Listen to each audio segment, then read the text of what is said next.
This is Examine Sport, a podcast of the sports ethicist. I am your host, Sean Klein. Each episode of Examine Sport focuses on a paper in the philosophy of sport literature. We look at classic discipline-defining articles, exciting newly published works, and dig deep for important but not as well-known papers. You can subscribe, comment, and find an archive of all shows, along with links and related information at sportsethicist.com.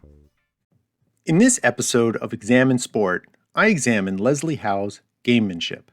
Published in the Journal of the Philosophy of Sport in 2004, this article quickly became a classic, the go-to article on the topic of gamemanship.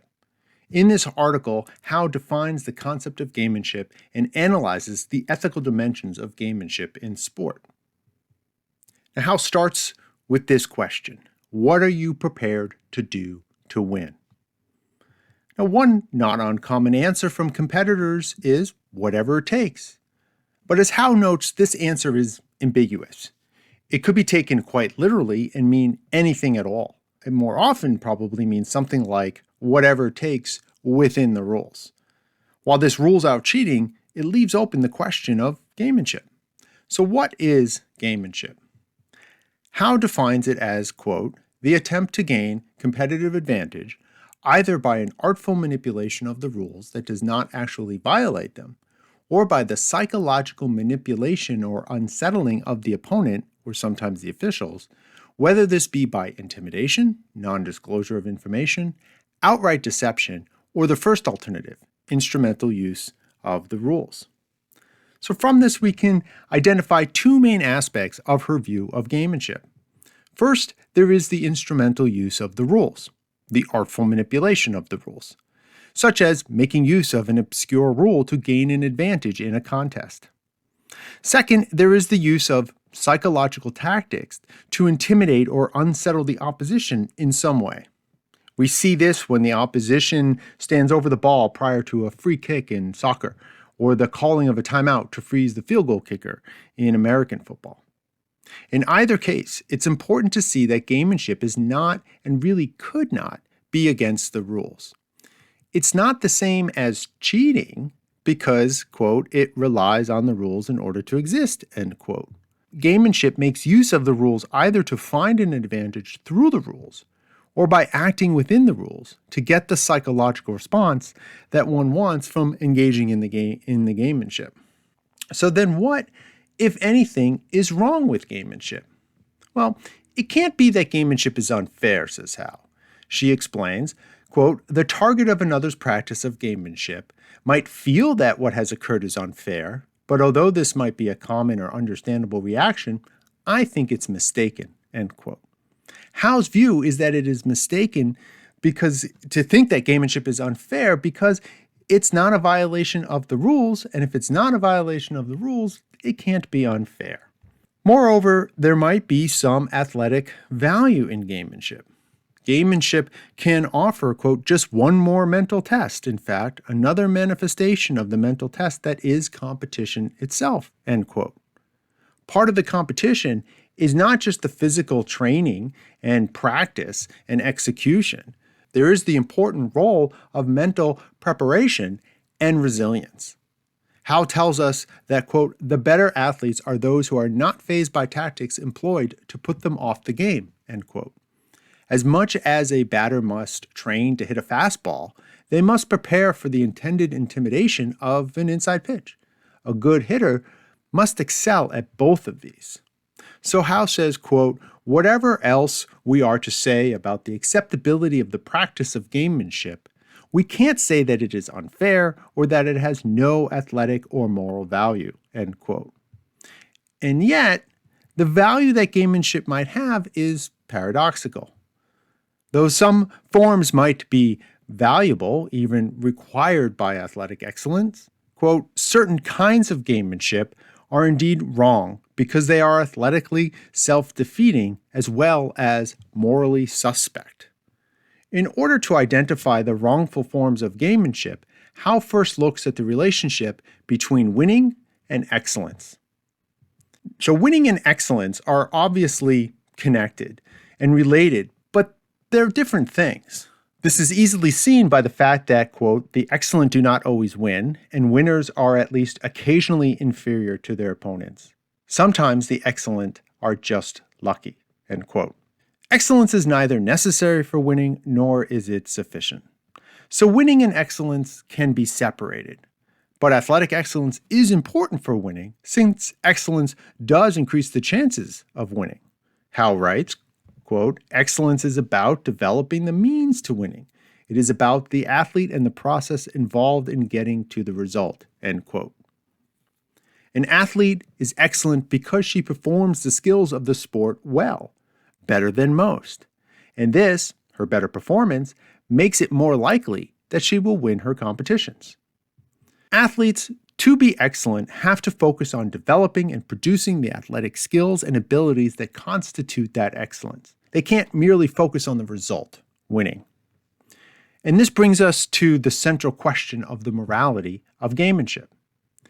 If the goal of sport is excellence, athletic excellence, then sport needs to focus on the process of athletic excellence rather than the result. But gamemanship seems to tilt our focus towards the result, winning, independent of excellence. Gamemanship is indeed often a tactic that the less skilled use to overcome a superior opponent. This seems to make the winning more important than the excellence. Thus, if gamemanship, quote, subverts excellence in favor of winning, it must be considered antithetical to the athletic endeavor, end quote.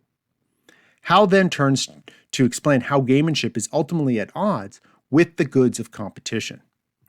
Howe presents a fairly standard view of sport as a structured artificial activity defined by rules that create specific restrictions and or proscriptions on how the activity is to be engaged in. This structure and its restrictions create the necessity for certain kinds of skills to be developed and then executed with proficiency. Victory or winning is a part of the activity because, quote, the definition of what it is to win the game or race is what determines the activities learned and carried out, end quote. Howe then turns to why humans engage in sport. Of course, there are many such reasons, but she focuses on the core moral justification for sport. Quote, sport is a means for human individuals to become themselves, to develop physically but also morally in a broad sense, end quote. Describing the importance of self-development, Howe says it is, quote, the development of physical competence in concert with psychic moral competence, end quote. Thus, sport at its best is, quote, potentially valuable as a means to full human self-development, end quote. The nature of competition provides us with a test of this development. The pressure of competition allows us to experience more fully our physical capabilities than we could in practice or rehearsal. The dynamic of facing off against other competitors often reveals greater capacity and depth of ability than we previously knew. Secondly, competition is, quote, a psychological trial of the moral self, end quote.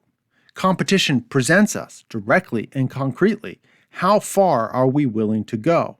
What are we prepared to do? And what are our moral limits? Thus, Howe argues, the good of, quote, the good of competitive sport is that it is a test of the whole athlete, end quote. It tests the physical skills, but also the psychological, emotional, and moral skills. In competitive sport, the athlete must bring all these skills to bear and to do so in the moment, under pressure, with important stakes on the line. With this conception of sport and competition in hand, we can return to gamemanship. So Howe introduces an important distinction between weak and strong gamemanship. The central cut for this distinction is whether the practice improves participants or not. Weak forms of gamemanship tend to improve the participants. They are compatible with and enhancing of the aims of the sport. Howe points to throwing inside or withholding the lineup and injury information as examples of weak gamemanship. Such actions call forth a challenge to the opponent to come and play at their best. Strong forms, on the other hand, can undermine participants. In particular, it undermines the athletic and moral development of those who practice such gamemanship. Howe indicates that such actions as gross acts of intimidation or disrupting of player preparation are in the strong category. Unlike weak gamemanship, actions which seek to further challenge the opponent, strong forms seem to attempt to remove the opponent and the challenge they pose. In so doing, it can lessen, quote, the competitive situation and your own opportunities for improvement and achievement, end quote. Thus, strong gamemanship suggests, quote, a deeper and already present failure of the self on the part of those who use it.